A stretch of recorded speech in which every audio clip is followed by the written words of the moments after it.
Hello, all the students of class 9. Here we are with a new lesson, The Lost Child. Today I am going to read it out for you people, and your job is to read it at home. This story is basically about a child who goes to a fair with his parents, and he is really very excited because fair, as you all know, is a very exciting place for a child. What happens in that fair, we will get to know in the story Lost Child. It was a festival of spring. ये बसंत का मौसम था. From the wintry shades of narrow lanes and alleys emerged a gaily child, humanity. और इन सर्दियों के जाने के बाद बसंत ऋतु आती है, तो पतरी सकरी गलियों में जहाँ अभी भी थोड़ी बहुत सर्दी के लक्षण हैं, वहाँ से एक हंसता मुस्कुराता नन्हा सा बालक निकलता है. Some walked, some rode on horses, others sat being carried in bamboo and bullock carts.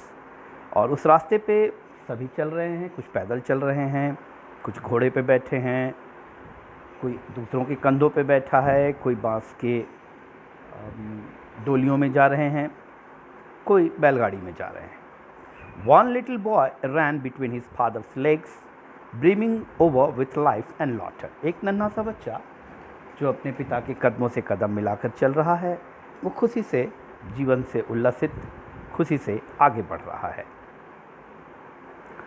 Come child come called his parents. उसके माता पिता ने आवाज़ लगाई, आओ बच्चे आओ.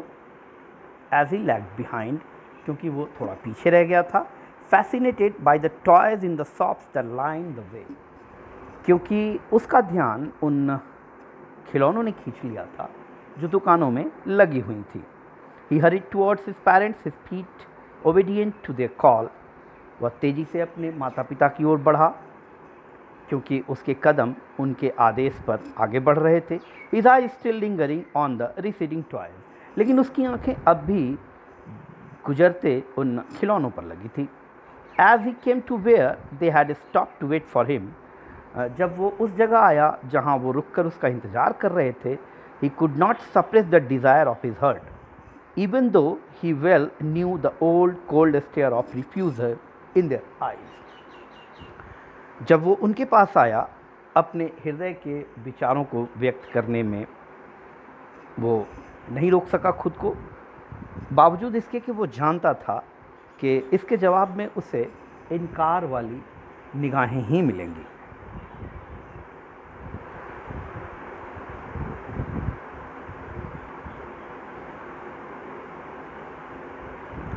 I want that toy, he pleaded. उसने उनसे विनती की, मुझे वो खिलौना चाहिए.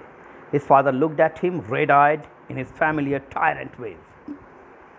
उसके पिता ने उसकी ओर लाल लाल आंखों से घूर कर देखा, जैसे कि कोई जालिम इंसान देखता है, ऐसे उसने घूर कर देखा. His mother, melted by the free spirit of the day, was tender and giving him his finger to hold, said, "Look, child, what is before you?"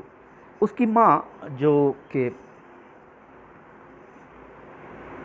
भावनाओं के आवावेग में बह रही थी, उसने बच्चे को अपनी एक उंगली से आगे दिखाते हुए कहा, देखो बेटा, आगे वहाँ तुम्हारे सामने क्या है. It was a flowering mustard field, pale like melting gold as it swept across miles and miles of even land. उनके सामने थी सरसों की खेत, जिसमें पीले पीले फूल ऐसे लग रहे थे जैसे पिघला हुआ सोना धूप धरती पर मीलों मील बिखेर दिया गया हो. A group of dragonflies were bursting about on their gaudy purple wings.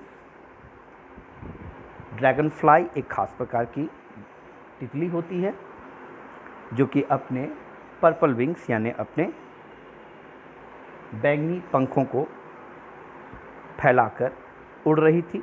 Intercepting the flight of a lone black bee or butterfly in search of sweetness from the flower.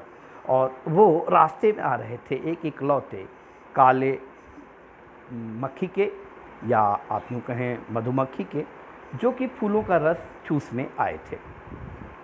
The child followed them in air with his gaze till one of them would still its wings and rest and he would try to catch it.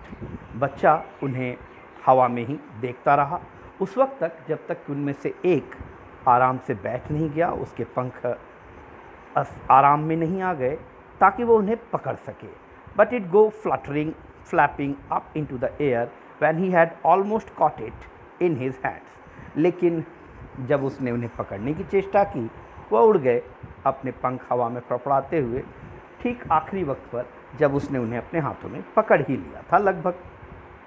Then his mother gave a cautionary call. तब माँ ने एक चेतावनी वाली आवाज़ लगाई. Come child come, come on the footpath. आओ बच्चे आओ, जल्दी से फुटपाथ पे आ जाओ. He ran towards his parents gaily and walked abreast of them for a while, being, however, soon left behind, attracted by the little insects and worms along the footpath that were teeming out from their hiding places to enjoy the sunshine. वह अनमने ढंग से अपने माता पिता के पीछे चला. थोड़ी देर तक वह उनके साथ चलता रहा, फिर वह उनसे पीछे रह गया क्योंकि उसका ध्यान खींच लिया था रंग बिरंगे तितलियों ने, कीट पतंगों ने, जो कि उस फुटपाथ पे बाहर निकल आए थे सूर्य की रोशनी का आनंद लेने के लिए. Come child come, his parents called from the shade of a grove where they had seated themselves on the edge of a well.